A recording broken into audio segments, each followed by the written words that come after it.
going to graph this cubic function of y equals negative 3/4 x cubed. And it tells us to graph that we have to plot 5 points first. And so I first need to get those 5 points. Now, my initial thought for picking out x, which they said to let x equal 0, and then find 2 negative x values and 2 positive x values, I was looking at the denominator of 4, and I was thinking, well, let me let x equal 4, because then I'm going to get rid of some of those fractions. But take a look, if I let that denominator equal 4, let me just jot down that equation again. It was y equals negative 3/4 x cubed. So if I let x equal 4, then I have y equals negative 3/4 times 4 to the third. Order of operations tells us to simplify exponents first. So 4 to the third is 64, which means that y is going to equal negative 3/4 times 64. And if I just throw that into the calculator or do some simplification, it comes out to negative 48.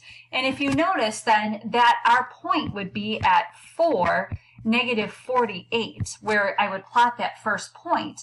But on the grid for MathXL, there is no negative 48 on the y-axis. So this might be the problem where there's no way for us to extend that scale. So you're going to have to pick some smaller values that are on the grid.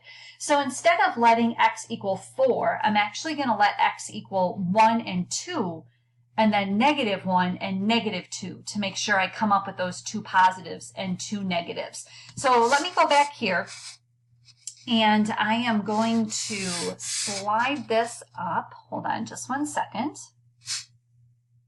All right, so I'm going to slide this one up, and now I'm going to show when x is equal to 1. Okay, so we have y equals negative 3/4 times 1 to the third. 1 to the third is 1 times that negative 3/4 means that y is at negative 3/4. So we have the point 1, negative 3/4 that we're going to enter into ALEKS. Now I need to also let x equal 2. So I have y equals negative 3/4 times 2 cubed. 2 cubed is 8. So we're taking negative 3/4 times 8, which when I simplify this, I can divide a 4 out of each of those. The 4 becomes a 1, the 8 becomes a 2. So that is negative 6. So we have the ordered pair of 2, negative 6 that we're going to plot as well. Now I'm also going to use x equals negative 1 and x equals negative 2, and it's actually just going to change the sign on the outcome. So let's just take a look at x equals negative 2.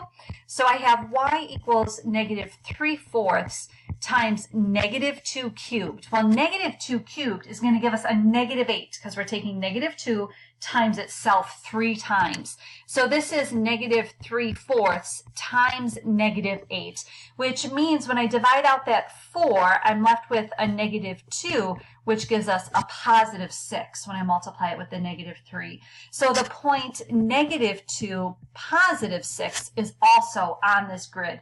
The same thing would happen with x equals negative 1. We're going to get a positive 3/4. I'm not going to show that work right here.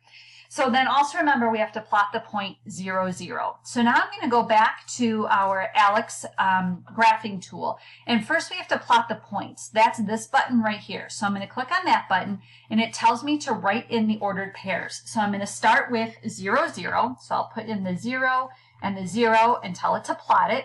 And then I'm going to do the same for the other 4 points. So I want to plot when x is 1. We found out that the value would be negative 3/4. So I'm going to type in the negative, and now the fraction 3 and 4. And because it does have a decimal that terminates, you could put in 0.75 or negative 0.75. That should work as well. So we'll plot that point. Then I'm going to plot another point at the positive 2, and that value came out to negative 6. So I'll enter that and plot that point. And I need then the 2 negative values for x. So plot the point again. When x was negative 1, our y value came out to a positive 3/4. So I need that fraction, 3/4.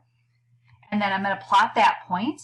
And then finally, when x was negative 2, our value came out to a positive 6. So I will plot that point.